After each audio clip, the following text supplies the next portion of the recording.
Channel 2's Elizabeth Rawlins with us live now on Elm Street. Elizabeth, neighbors are wondering how this is going to affect response times. Yeah, you can see just how close these neighbors are to the fire department. In fact, when the fire department's responded to calls on this street, they haven't even had to leave the driveway. This water is about to flood Highway 80. Our ride even had to leave because the police said, you gotta go. We gotta go, but wanted to let you know that this is how high the tide is, and we're getting closer to that mark of 14 feet. Yeah, and like he said, the last strike was 15 years ago. A lot has changed when it comes to technology, including the addition of streaming services. How that's coming into play, I'm putting that together for Channel 2 Action News at 6. We're live from the Atlanta Film Festival. Elizabeth Rawlins, Channel 2 Action News. And the waves are massive, you guys. Wow, that was wow. Water in my boots. We tried to make it out to Butler Avenue, but this water is coming in so fast, we're trying to dodge a bullet. Channel 2's Elizabeth Rawlins joins us live from the school board meeting in Stone Mountain, where parents are expected to bring up the controversial topic, Elizabeth.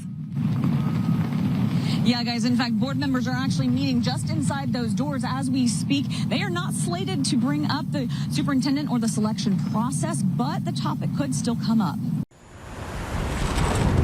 Hey guys, we finally were able to come back out now that the tide is receding at this point. A lot of localized flooding. Guess what? This is Highway 80 right behind us, and we're on 2nd Avenue, and we've got almost about a foot of water here. And this isn't just the only place. Lewis Avenue is underwater. Several other places are underwater, and residents are shocked. I just got done talking to a lady who said she's never seen flooding like this. They definitely didn't see this type of flooding during Hurricane Matthew. It's a packed house inside. Take a look. A lot of folks in there wearing blue. The organizer of the event says even though they chose to cancel the event, they're blaming the county and the community. You can see over here the top floor, the balcony just completely wiped out by this storm. There's another building just down the road. It's missing part of the roof. Businesses and hotels here in Metro Atlanta are preparing for a revolving door of fans this weekend as we get ready for 3 big events, including Taylor Swift. I'm Elizabeth Rawlins. We'll have the story next. We showed you about 1.5 inches accumulated on the ground earlier, and then we wanted to see what was the verdict on the cars, and it looks like about 2 inches on this car here. But I want to show you the situation of if you try to get into your car, this is what's going to happen. One of our morning producers is trying to go home. He's spent about 20 minutes at least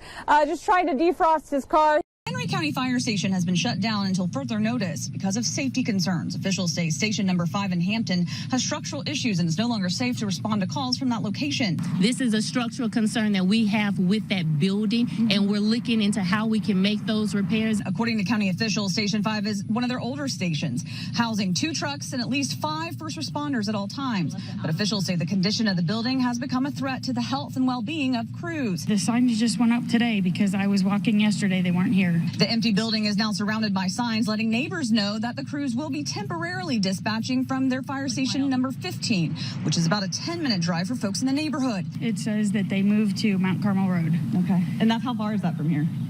Probably 6 miles. County officials say there is a plan to make sure that this does not impact the amount of time that it takes to respond to a call. We will be sending out crews as quickly as possible, and we may be having crews come out from multiple locations to ensure that we can provide as quick of a service as possible.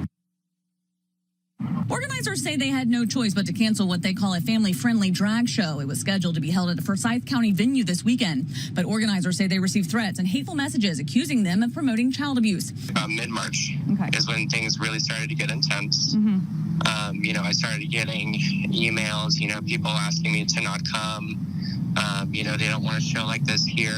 I spoke to the organizer over the phone who only wanted to be identified using a stage name because of the ongoing threats, most of them circulating online and on social media. We're hearing that all sorts of hate groups are coming. I'm hearing that we're coming. I heard about church groups that supposedly bought about 50 to 100 tickets just so they could come in and protest. Congressman Rick McCormick also took to social media, creating and promoting a counter-family event on the same day and time, saying, quote, "This is in response to the lewd drag queen performance next weekend.